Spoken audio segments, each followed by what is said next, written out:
first met David, well, I didn't meet David Lowenthal at the Arts and Islands conference in 2010, but I heard about his lecture and I was very interested. So we've been in touch since then, and he decided that he was going to come over to Sark to speak to everybody. And I'd like to introduce him. I've just written down a few things. David Lowenthal is Professor Emeritus of Geography, University College London. He's had a lifelong interest in small islands and has written about them as well as their history and heritage. He is author of The Past is a Foreign Country, which he has now revised, and a new edition will be coming out later this year, and it will be titled The Past is a Foreign Country, Revisited.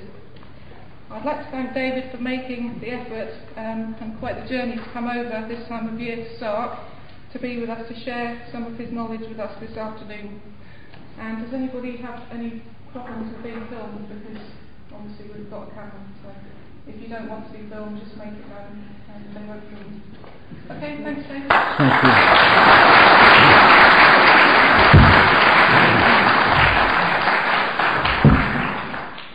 I'm very grateful to everybody in Sark for allowing me to come and exchange words.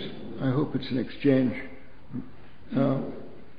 from everybody here, but I feel I'm among new friends as well as old friends, which makes me very happy. I also would like especially to thank Ebenezer LePage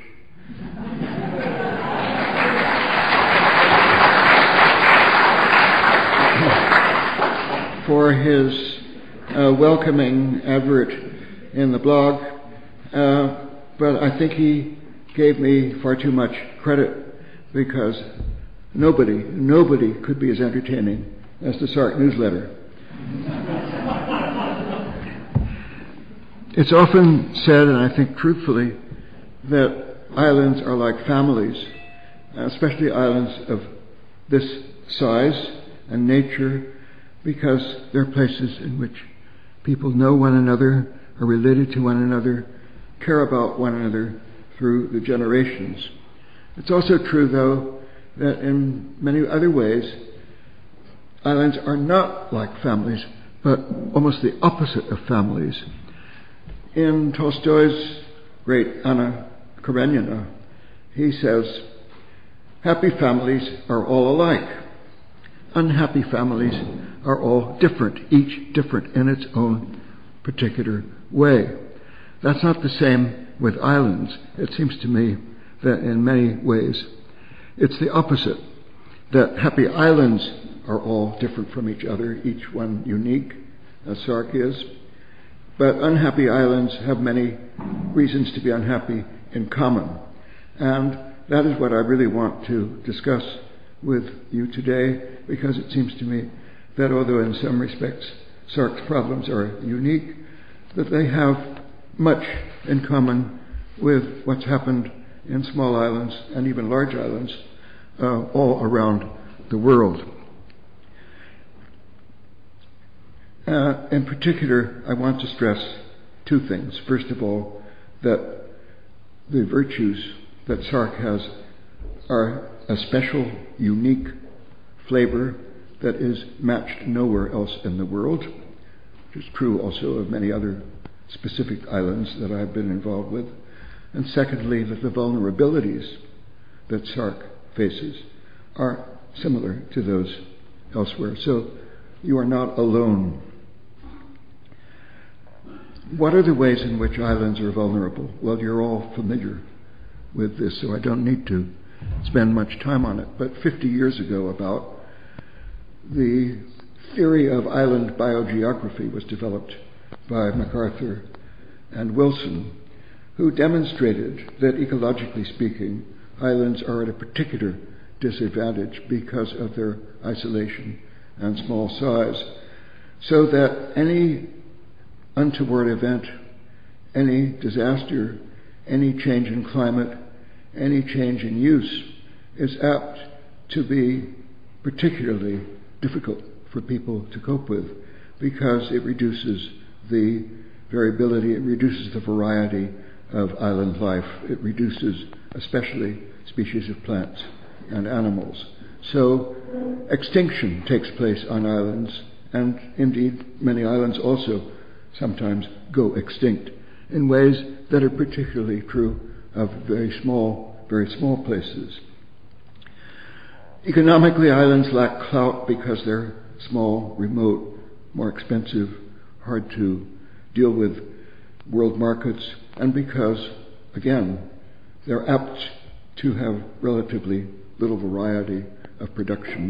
They're apt to be dominated by monoculture in many ways, and are subject to fluctuations in market prices for things that they export.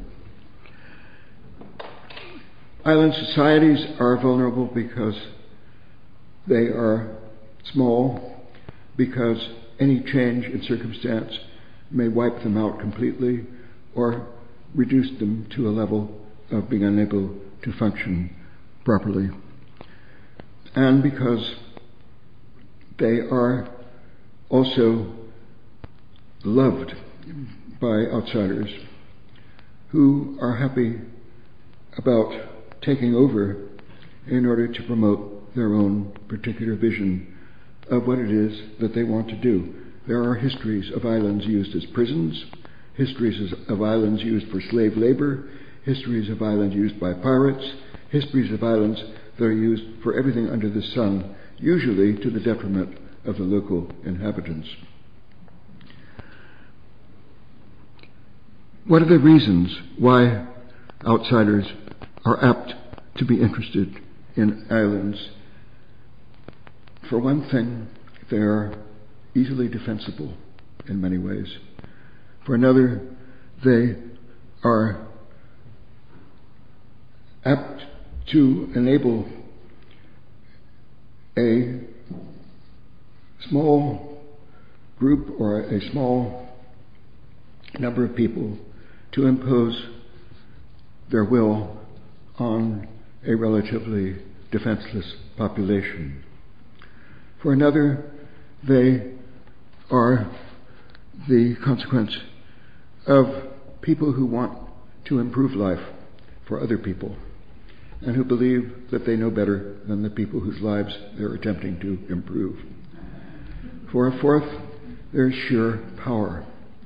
Now, all of these motives were brilliantly described in the short story that I'm sure that some of you, all of you, may have read, called The Man Who Loved Islands by D.H. Lawrence. How many of you have read that or heard that? Not many. Well, D.H. Lawrence wrote a quite long short story about a man who loved islands. And he says he was born on one, but it didn't suit him as there were too many other people on it besides himself. He wanted an island all of his own and necessarily to be alone, not necessarily to be alone on it, but to make a world of his own. And then he buys 3 islands in turn. And he describes these islands brilliantly because actually they were Herm and Jethu, and they were bought by Compton Mackenzie in the 1920s, who had been a friend of Lawrence's. Mackenzie later sued Lawrence and Lawrence's publisher for defamation and lost because he said it hit too close to home. But actually, this is precisely what Compton Mackenzie did. He bought Herm and Jethu, was unable to make a go of either one of them, and then moved up to the Hebrides, bought the Chiants, and then bought Barra. And the analogy was so close that it's a story that everyone here should read, particularly as it has a Channel Island beginning and resonance. The particular resonance elsewhere of that story is one that I've traced in some of my own work up in the Hebrides, in the islands of Lewis and Harris, larger of the outer Hebrides, which were bought up by Lord Leverhulme in just after the First World War, in order, as he said, to enable the impoverished islanders to make a go of it, and, as he said, to bring them into the 20th century, to modernize their economy. The poor Hebrideans were sitting at home weaving, they were sitting at home fishing, they were trying to till their miserable plots of land, and he said, we have to get rid of all of this stuff and go into factory production. Well, the Hebrideans were not interested in factory production, which they said, if we work in factories, we will be beholden to someone else. If we have to give up home production, we will not be doing our own thing. If we have to give up our crofts, we will have nothing to fall back on when the fishing fails or when the knitwear fails. And 5 years later, he gave up. He said, these people don't want to do themselves any good. And he simply eventually had to quit, sell up. That took, I said 5 years, I think it was 7 years.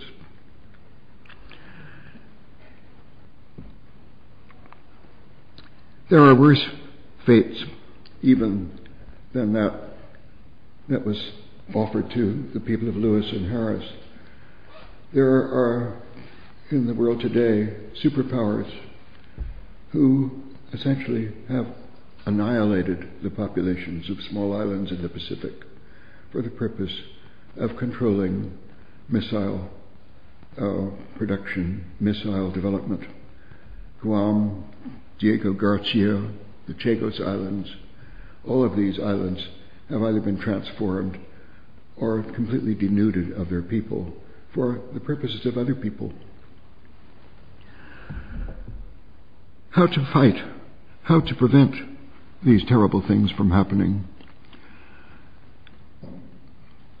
There are so many strengths in islands, again, with which I'm sure all of you are familiar in Sark, but I will just enumerate briefly what seem to me to be the special strengths of small islands that enable them frequently to withstand the kind of pressures that I've just been talking about. One is the fact that they are dominated by a relatively small number of families whose interests are long-term and whose concerns are intergenerational, going from generation to generation, and who are therefore concerned not with immediate returns so much as a sustainable situation. In this respect, islands have a great deal to teach the rest of the world, which is on a continually unsustainable course environmentally. There are many examples of islanders deliberately giving up immediate profits for the sake of long-term stability.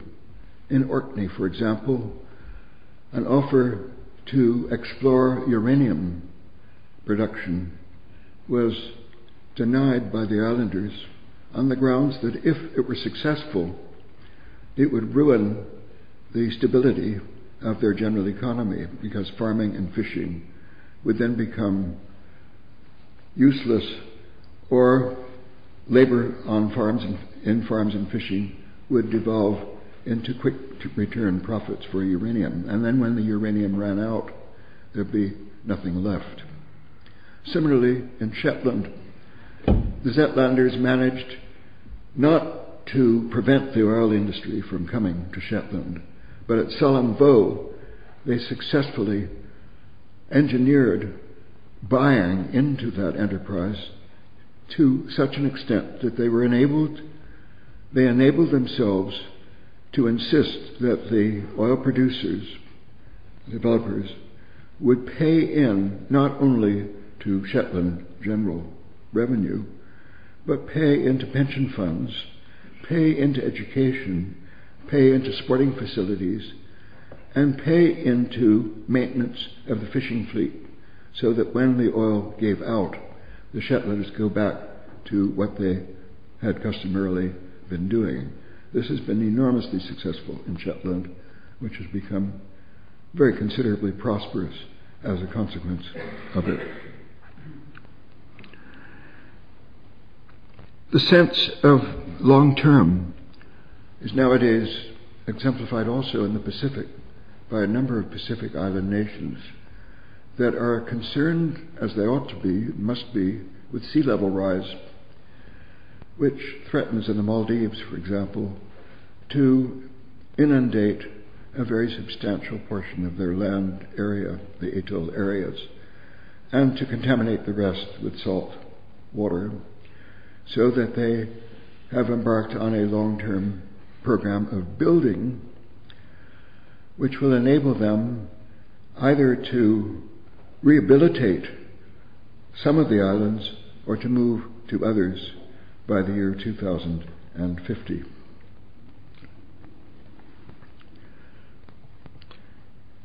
Another aspect of island strength is conservatism,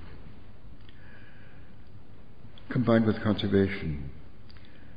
I already mentioned the importance of the long-term considerations, but islanders know better than any other people how important it is to maintain nature and natural resources at a level that is continuous over time, and to avoid sharp fluctuations that would endanger a fragile, unnecessarily fragile ecology. And the sense, therefore, also that quick returns on some big deal, which might enrich an island substantially in the short term, but would be deleterious in the long term, become things that people properly look on with a high degree of suspicion, to the point that in many islands, and even in large islands like England, there is a general feeling that if it isn't necessary to change, it may be necessary not to change. And this principle became a cardinal virtue in English academic life a century ago with one of the great classical philologists, Francis Cornford, who wrote a book called Microcosmographia Academica, which was a guidebook to youngsters about how to cope with situations in academia where it was important to ensure that nothing ever changed, and how it was essential ultimately that nothing should change because either the time wasn't ripe for the change or it would lead to bad, unforeseen results. The consequence of this was the general principle: nothing should ever be done for the first time.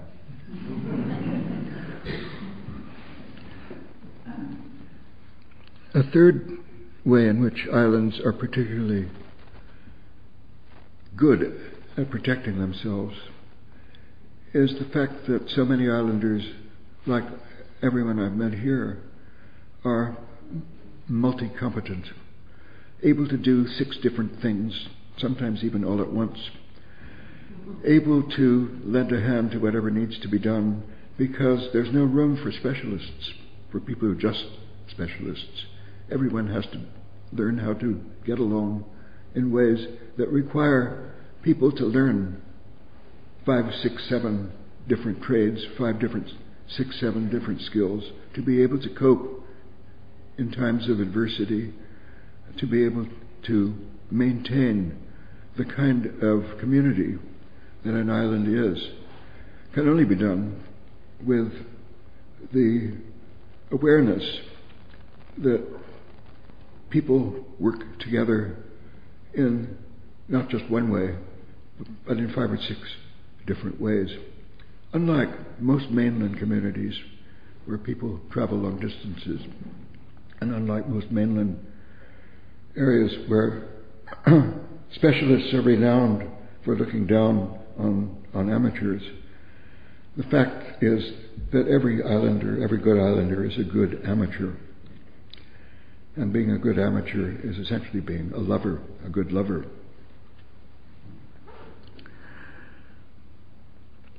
I came across this most particularly in Newfoundland, which is not a small island, although it has a small population. But Memorial University of Newfoundland was unique among all the places that I've ever taught, because the people in marine biology and the people in folklore studies were talking to each other.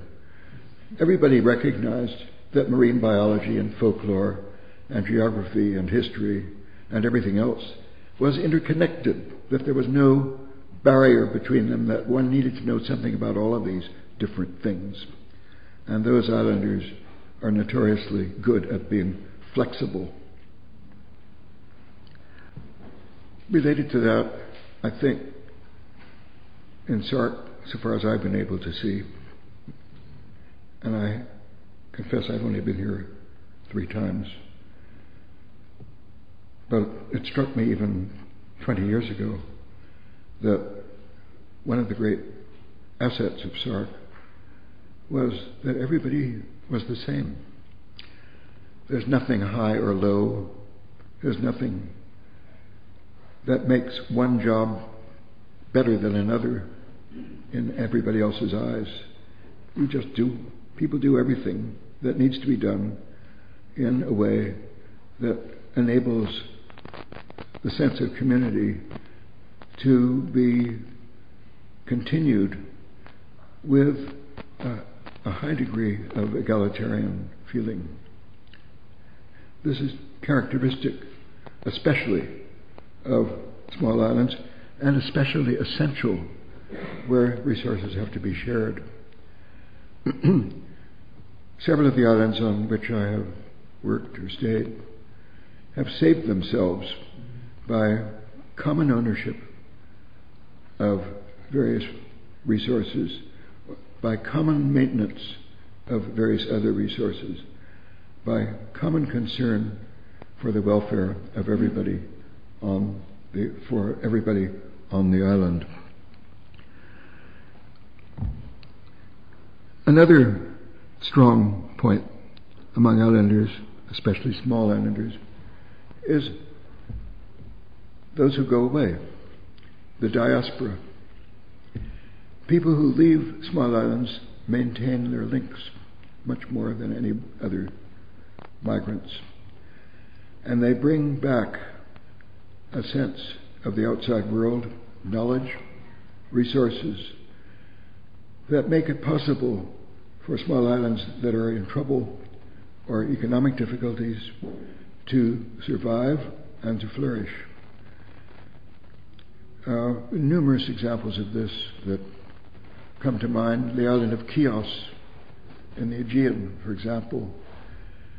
Shipbuilders, and these shipbuilders, many of them have moved to London, where they are a vital force in the shipbuilding industry, shipping industry. And they go back and forth between Chios and London for 150 years now. And various islands in the Caribbean in which I worked, the smaller ones were the better off in this regard. Their people would maintain the links, and when they made good in the big world, or even if they didn't make so good in the big world, they would lend their expertise, they would come home, they would bring their children with them. Children would frequently stay.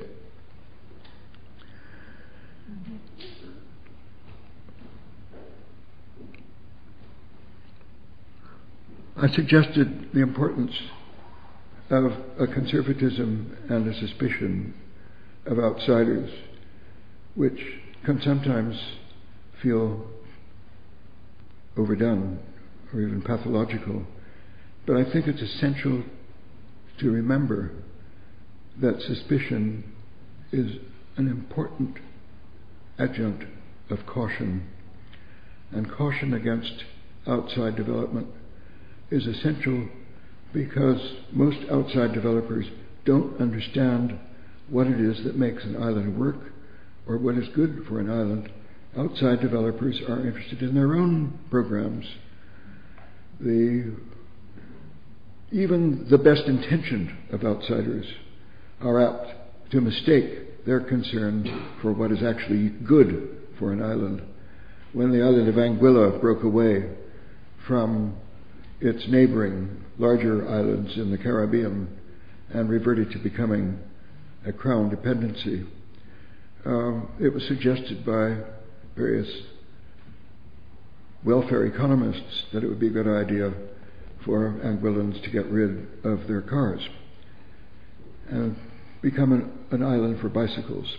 The Anguillans decided that this was crazy stuff and threw him out. Of course, in Sark, the opposite would be the case. The island of Dominica, on which I spent a year, in one of the largest of the West Indian islands, and a place like Sark without beaches, which makes it wonderful in the sense that there are no huge hordes of tourists who have nothing to do with the rest of the island coming, but only people who are interested in the solitude, nature, the environment, the landscape. But Dominica, because it's so large, has enormous resources of fresh water. And quite recently, there was a proposal that this water should be sold to Arabia and various Gulf nations which were desperately in need of fresh water. And a scheme was devised so that the fresh water from the rivers in Dominica would be transported across the ocean to these other islands. When they began looking at the proposal, they recognized what this program would involve in terms of damming, in terms of local erosion, in terms of the infrastructure, and said no, no, no. And so Dominica remains relatively poor, but also relatively independent of outside control.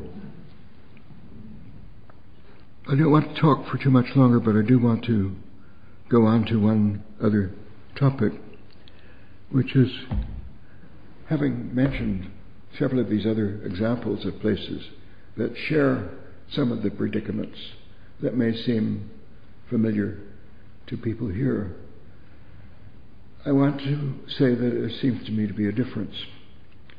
And the difference is that the continuing assault on Sark, which has been going on now for some 5 years, is different in degree, if not in kind, from that I've ever found anywhere else. That said, there are again analogies with some other places, and I want to mention some of these analogies. I want to mention some larger islands, Tasmania, for example, where I have spent a fair amount of time.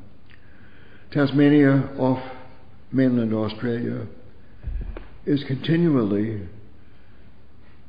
satirized, humiliated, put down, denied a voice by mainland Australia and mainland Australians on the grounds that Tasmania is inbred, stupid,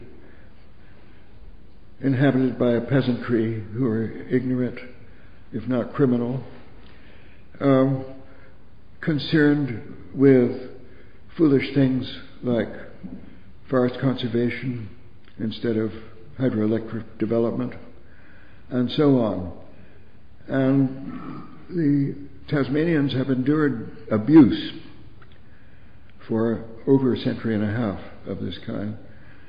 It's only recently that Tasmanians have been able to recover enough of a sense that they are potent enough to resist this and to throw back the barbs that are cast against them.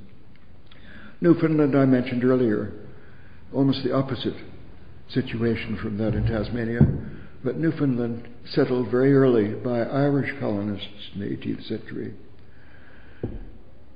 and continually put down by England because it was so Irish and Roman Catholic. And the Newfoundlanders, fishermen mostly, were again held to be incapable of running their own affairs. And when they came out of colonialism, they were subjected to an assault by the British government, which refused to enable them to go it alone, and engineered a bankruptcy on the island in the late 1940s and 1950, as a consequence of which the Newfoundlanders were forced either to resume a colonial relationship with Britain or to join Canada. Well, the Newfoundlanders are a proud people. They joined Canada as the poorest and smallest in terms of population of the Canadian states, even smaller than Prince Edward Island, and have been made a go of it by sheer force of intellect, by promoting the education of its people, by promoting arts and crafts, by managing the fisheries so that even with the cod fishing difficulties, they are still sustaining other kinds of fishing in combination with other local production. Again, a success story for an island that has borne the slings and arrows of outsider denigration for a very, very long time. Montserrat, another West Indian island, known to all of the other islanders as Monster Rat, the smallest of the Leeward Islands, and the only one of the Leeward Islands which remained a crown dependency when all of the other islands went independent. And it's an island which has suffered a singular collection of misfortunes, including volcanic eruptions which are still ongoing, which resulted in the emigration of 2/3 of the islanders over the past half dozen years. And again, Montserrat, small, relatively dry, impoverished, poor soils, put down, given to the Irish because the English found it so useless. And the Montserratians have borne all of this with grace and skill and have become, in two respects, the great success story in the West Indies. They're the best cricketers in the Leeward Islands, and they're the most highly educated people in all of those islands.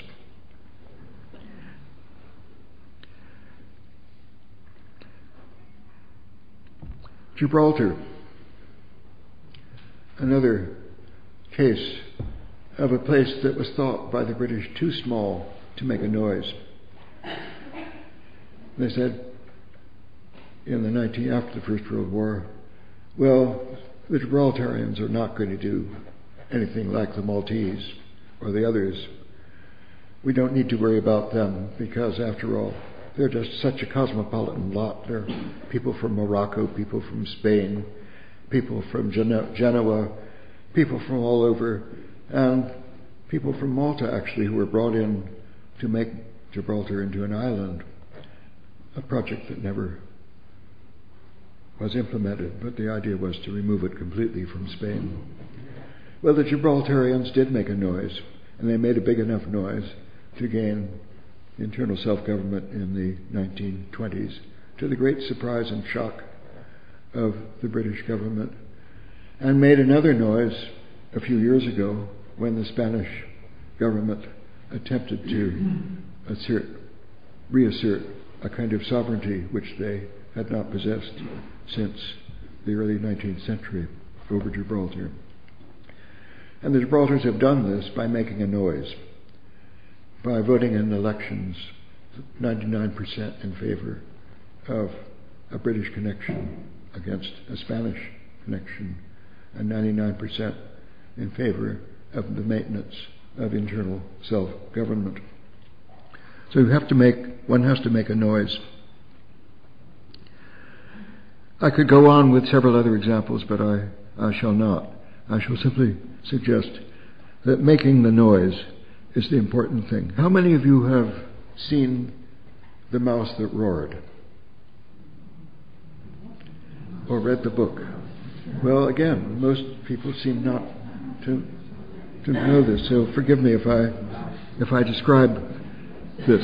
It was a book originally written in 1955 by Leonard Wibberley, and it just describes the Duchy of Grand Fenwick, which existed somewhere in the Alps between France and Switzerland, and it was about 3 miles by 5, not all that different from Sark. It was known as the smallest and least progressive country in the world. And in the Duchy of Grand Fenwick, the main produce, I hate to say this, was wine. They made between 500 and a couple of thousand bottles of wine a year, and it was quite famous until, again, an outside developer managed to do them down. A California producer produced an imitation of Chateau Grand Enwick, which resulted in the ruin of the local winery in Grand Fenwick. And the islanders decided they had no option except to declare war on the United States, which they did. And since the island army consisted of a couple of hundred bowmen dressed in armor, these guys invaded New York. And at night, and it happened to be an evening that there was some drill for disaster, and nobody was on the streets. So the bowmen of Grand Fenwick took over the streets, captured what was known as the world's most lethal weapon, the Q bomb of the time, and when the people of New York City woke up and looked at these bowmen, they thought they were people from Mars. They were Martians who'd come from outer space. So they were able to make peace and control the world for terms of peace. But the idea, of course, was to be beaten by the United States and then get aid from the United States.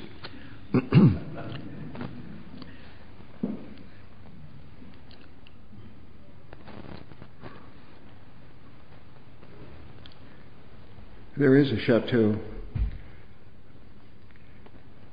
of that name in New Zealand, still taking after the mouse that roared. But ever since, any island that has been making a lot of noise has been called a mouse that roared. And there are some islands, mice that roar, that perhaps you wouldn't want to follow the example of. Brecku, for example, was called the mouse that roared back in 2008 at the time of the constitutional change. Alderney has been called the mouse that roared for its revolt against smoking regulations.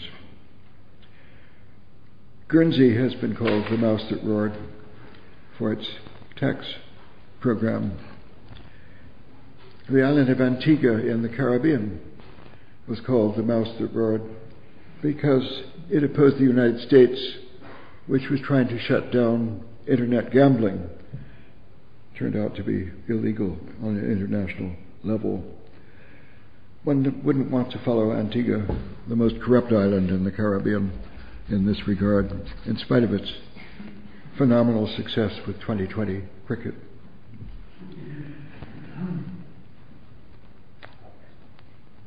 There are, however, a number of other islands that have roared, which provide useful fodder for roaring again. One is the Isle of Man, which successfully negotiated behind the backs of the British government an agreement with the common market, to the extent that they have succeeded in the Isle of Man in staying inside the common market for trade, but outside it for taxation.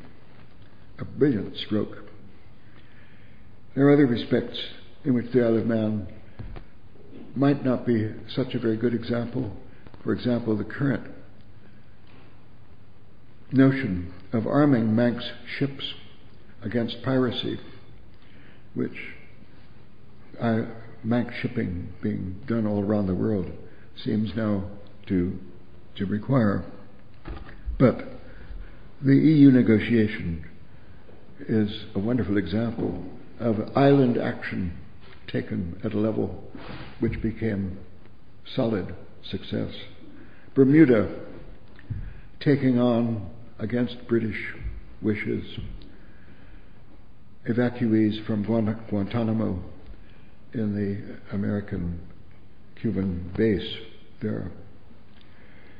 The island of Nauru in the Pacific, which managed to get such huge compensation from Britain for overdevelopment of its phosphate. The reimbursement has been enormously successful in Nauru. Iceland, the only one of the relatively difficult, small, peripheral nations of Europe, which has managed successfully to get over its problem of debt by simply denying the debt on mortgages and in general on the banks in not our doing. So just as international debt was refused, so a few months ago all mortgage debts in Iceland were forgiven, all householders benefited. The Faroes, a Danish semi-dependency, which again have benefited by the presence of oil, by the fact that the Faroe language has been revived, the translation of the Bible into Faroe, one of the major successes of the time. The results of making a big noise perhaps are the best exemplified in the case of Orkney and Shetland, in the current crisis, constitutional crisis between Scotland and Britain. Everyone has forgotten that Orkney and Shetland are not really Gaelic. They're Norse, essentially. And they have said for decades, if the Scots go independent, we go independent of Scotland. And this is no idle threat, and take the oil with us. And indeed, they have continually been saying, their great advocate Joe Drummond, whose name some of you will remember, I'm sure, the last thing these northern islands want is rule by Glaswegian trade unionists and Edinburgh lawyers. All Shetland ever got from Scotland was dear meal and greedy ministers. The 2 or 3 other places that I would mention have made good by making noise are the island of Anguilla, which I mentioned earlier, which was the original mouse that roared when it broke away from St. Kitts and Nevis, and is now, because it is a colony again, suffering the austerity that Britain imposes on all of its colonies, and is threatening now simply to remove itself completely from British authority. And the Anguillans say, we did it in 1967, and we're prepared to be the mouse that roared again in 2013 if we have to. And in each of these cases, a publicity campaign with a lot of noise has been a major benefit. Finally, I want to mention close to home, my own home in New England, the islands of Nantucket and Martha's Vineyard, which were originally whaling islands and have long been notorious for their sense of independence. They're both parts of the state Commonwealth of Massachusetts, And quite recently, the Commonwealth of Massachusetts redistricted its General Assembly and put the islanders with mainlanders on Cape Cod, much to the islanders' disgust. And they said, if this is enacted, we will secede from the Commonwealth, and if necessary, from the United States. They were immediately invited to join every other New England state, each of which cherished the notion of having the islands as part of their economy, territory, and society. But they all made a big noise. And that is the necessity, it seems to me. You have to make a big noise. Whether it's the clamor de Haro or any other kind of noise, make a big noise. Thank you.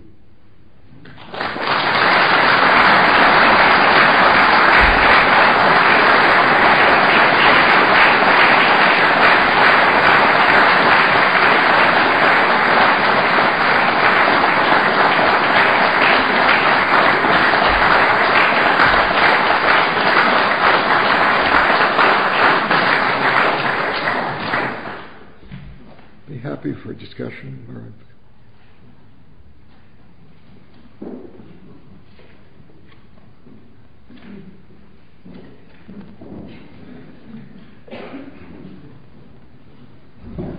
yes.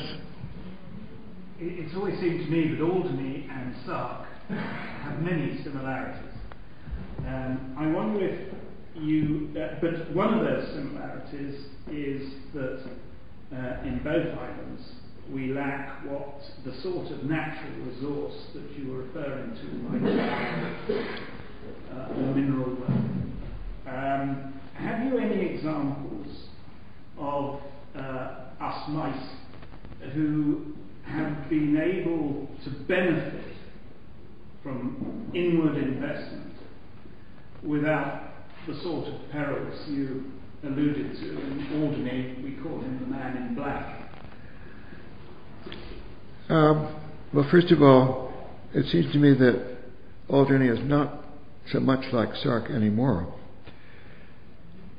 that the evacuation essentially destroyed a great deal of that society, and the return is not the same as here. Secondly, it seems to me that one of the strengths of Sark, again, is the fact that the economy is land-based. It's all up here production. You asked me if I had any examples of development that would be favorable, and I can't think of any except the case that I mentioned earlier of Shetland, in which the oil industry has been so prominent.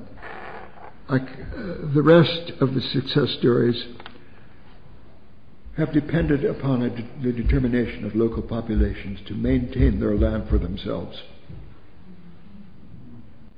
Can anybody else think of any other islands? I can't.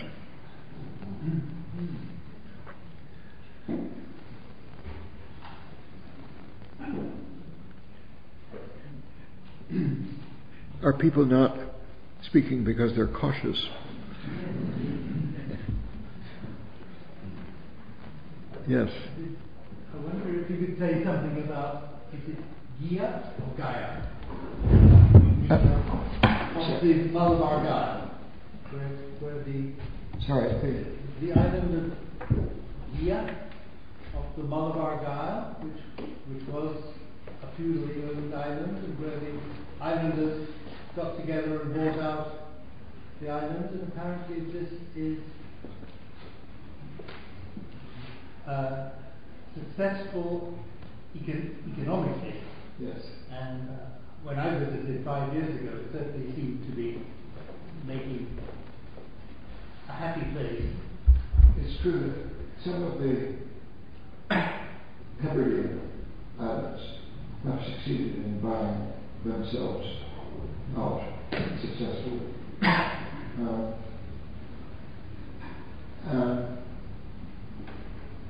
problem is then to make a go of it.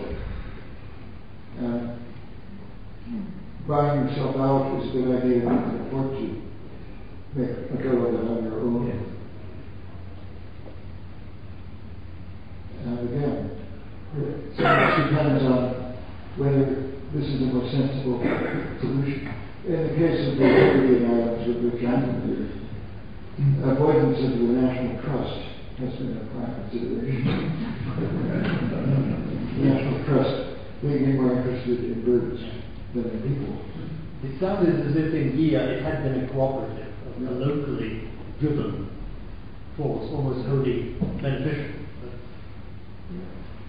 Well, in Malta, there's a complete distinct division between the bird hunters and other people. There's a general feeling about tourists, which exemplifies places that are given to the kind of tourism that Malta suffers. The man who comes up before court because he shot a tourist. Well, he's shooting birds. Yeah. He said, "Oh, I'm sorry, Your Honor, I thought it was a tourist." The sense of difficulty in some of the other Caribbean islands that I live, in Jamaica, for example, well, I don't want to get into that. The Sark is fortunately blessed with no such resources for tourism. We don't slaughter our birds on a grand scale.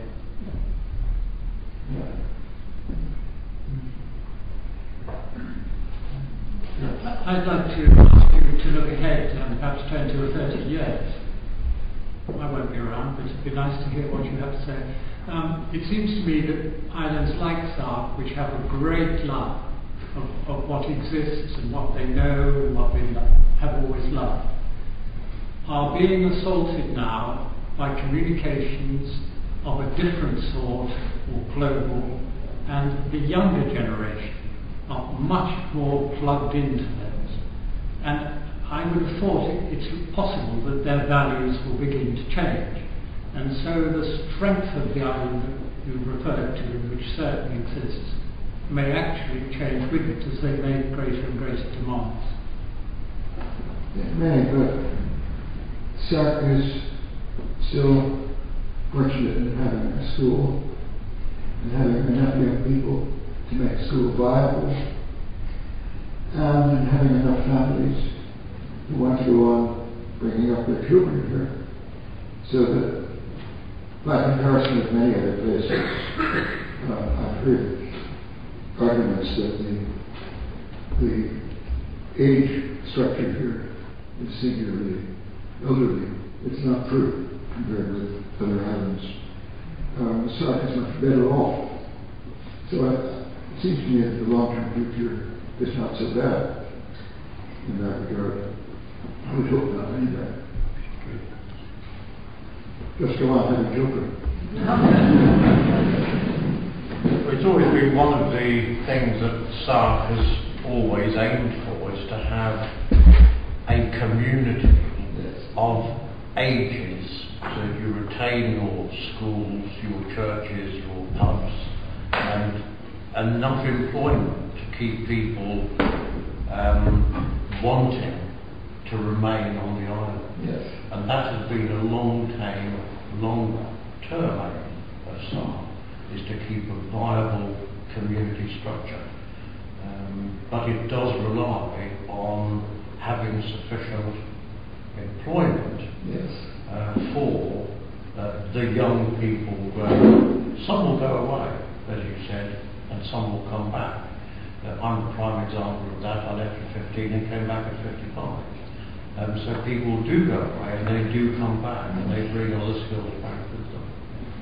And I also remember a Scottish Islander coming and said, don't do everything for the tourist. We've done that, and we're no longer a community.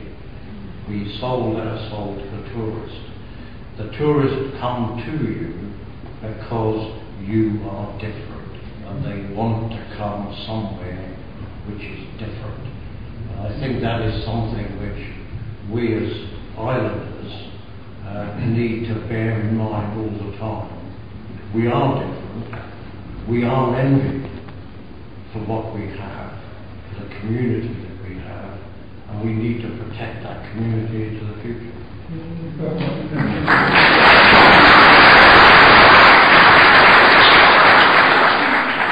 One of the things that immediately attracted me in Sark was the fact that as a visitor, I could go almost anywhere and feel that other people are not against me. And that sense that visitors behave themselves, and most visitors to Sark do, there doesn't need to be this antagonism. You're not at risk of losing your soul. We've kept it.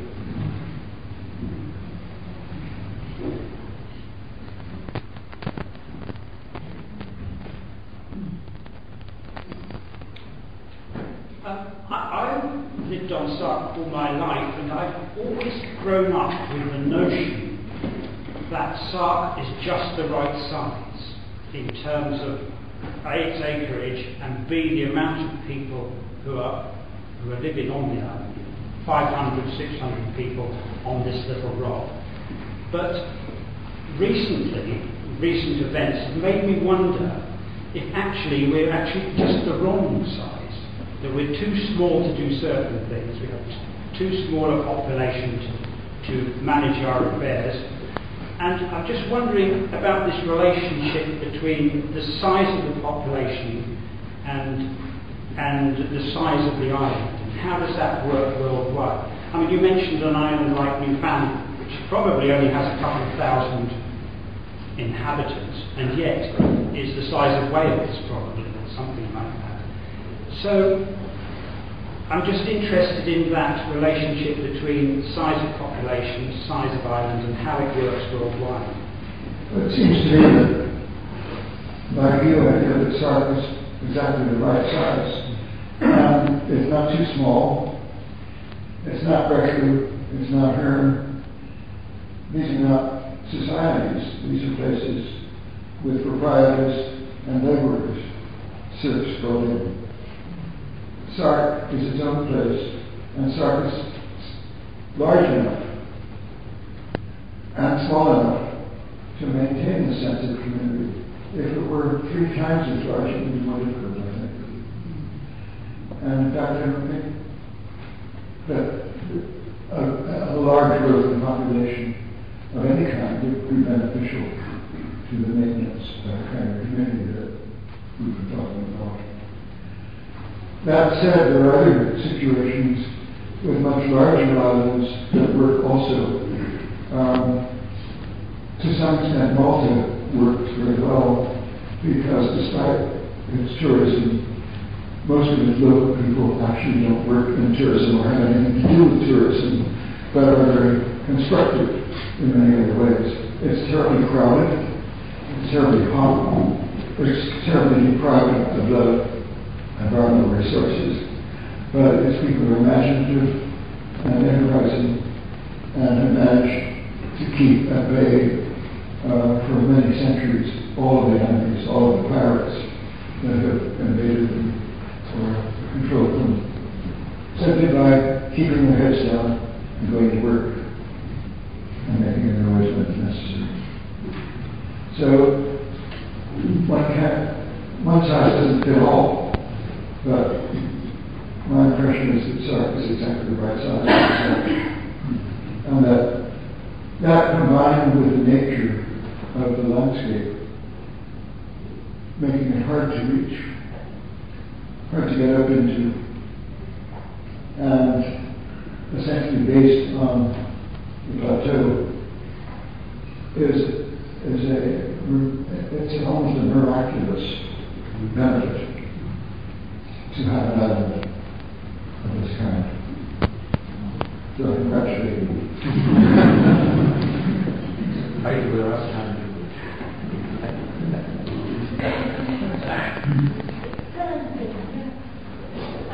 You mentioned that we must make noise, and I think over the last year, a lot more noise has been made in Sark. But have we made enough? Is there going to be a difference? What is our next step? Should we try and take a whole case to the Court of Human Rights and say, and what can we do now? That's my fear. We've made noises, but nothing seems to happen. More noise.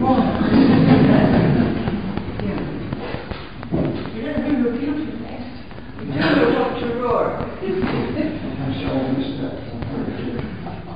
You need to speak on, Joe. Oh, I can't say it again. I just said I don't want to roar. I want to roar a lot of the time. And I just don't know what to roar or who to roar at. Because Roar at everybody. I do.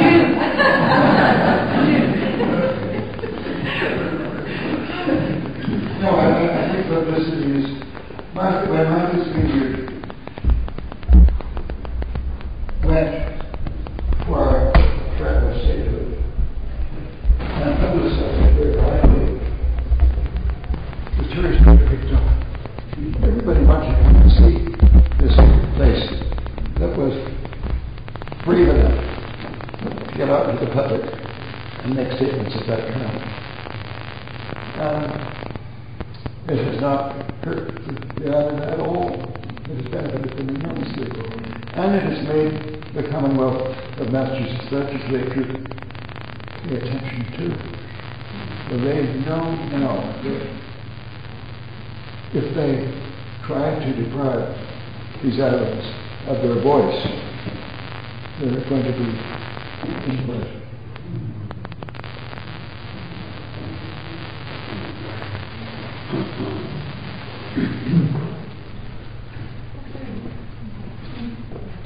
I'd just like to say thank you for coming, and it's been very interesting and very thought-provoking, and we're all very grateful to you for coming to speak to us.